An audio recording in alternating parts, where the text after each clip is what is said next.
John 6:63. Spiritus est qui vivificat, caro non prodest quiquam.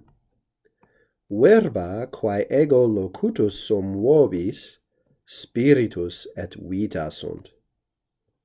It is the Spirit who brings to life or makes alive. The flesh does not profit anything or at all. The words which I have spoken to you all are spirit and life. As Jesus continues his discourse here, just after we've learned that some of his disciples really were having a hard time accepting what he was saying about the need to feed on his flesh and blood, he's now expositing further on his answer to those objections. And in this particular passage, as far as the structure and syntax is concerned, there's really just one thing we need to do, and that is add some punctuation to make sense of this for ourselves. Again, in a sense, this is cheating because it's anachronistic. And it is true that if you read through this whole verse first and try to divine for yourself where the divisions are, you may profit a little bit more. But just to make things easy and to give us time to move on to other things, I'm just going to show you where we would probably make some divisions in the syntax here. And it's really at these two places, making it clear in effect that we've got three statements in one verse. That done, we are freed up to focus on a few key words. And I'm going to draw boxes around them here. Prodest, locutus sum, and quicquam. All three of these words are quite common in Latin, but not perhaps so common in the Latin that you may have read or in the Vulgate itself that you feel really comfortable with them. All three of them can also be a little bit challenging for beginners, so that's where we're going to pitch our tent for this video, is just giving an explication of each of these in turn. So vivificat should not pose us any problems, just to get that out of the way. Literally, vivus facere. It's a compound of those two words. That is literally make alive or give life. Hopefully that's relatively clear. The compound form, of course, is a first conjugation verb, vivificare, to make alive or to give life.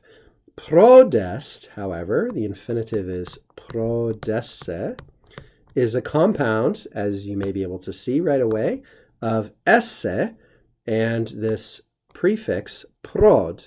Now, the trick with this verb, which shares all the irregularities of esse that you already know, sum esse that is, in all the different tenses, the trick here is to remember that before consonants, prod becomes simply pro. So, prodest, present, active indicative, third person singular. But if I want to say, I am a source of advantage or profit to someone else, let's say, pro sum, without the D. Why? Because there's a consonant here. If instead we wanted to say, you all are a source of profit or advantage, we would say, prodestis.